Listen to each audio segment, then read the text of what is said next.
చూసిండు, మనోనికి ఏం చూసిండు. రైతు బిడ్డ మట్టి అడుగాడ పడ్డాకనే అర్థమైపోయింది మనోనికి. శివాజీ అని ఒకటే మాట అన్నాడు, గెలుస్తారా భయ్ నీకు ఇస్తా, నాకు వచ్చినా సరే నీకు ఇస్తారా అన్నాడంటే అలా చేసుకొని ఆయన ఒక సినిమా ఇండస్ట్రీలో పెద్ద తోపులో ఉన్నాడు. ఆయన పెద్ద తోపు సినిమాలో ఉన్నాడు, అంటే సినిమాలో అన్నింటిలో ఉన్నాడు. అలాంటిది పల్లె ప్రశాంత్ ఏ సినిమాలో లేడు, ఏ షూటింగ్లో ఏ దాంట్లో లేదు, చిన్న దాంట్లో లేడు. అలాంటివి మనోనికి ఇస్తా అన్నప్పుడు అర్థం చేసుకోవాలి మనం, ఓకేనా? చిన్న మామూలు విషయం కాదు. ఒక రైతు బిడ్డ ఇక్కడ వచ్చిందంటే ప్రతి ఒక్కడు మాత్రం సపోర్ట్ చేస్తాం. కానీ మా పక్కల మాట్లాడి కుక్కలు మొరినా అని చెప్పి మనం అయితే ఓపోవడానికి మనలేదు. మనోడు పులి డైరెక్ట్ కాడ్చేయడమే, లేకుంటే గొంతు మింగేసడమే, అలాంటివి ఉంటుంది.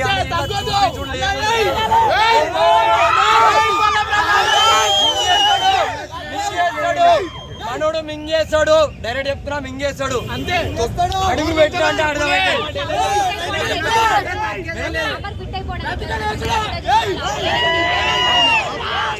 ఇప్పుడు ఇండస్ట్రీ అన్నాక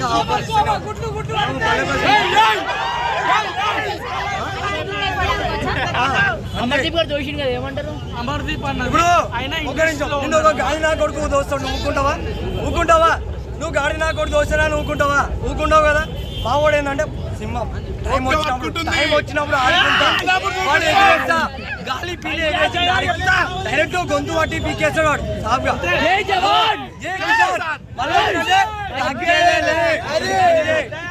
మాట్లాడదు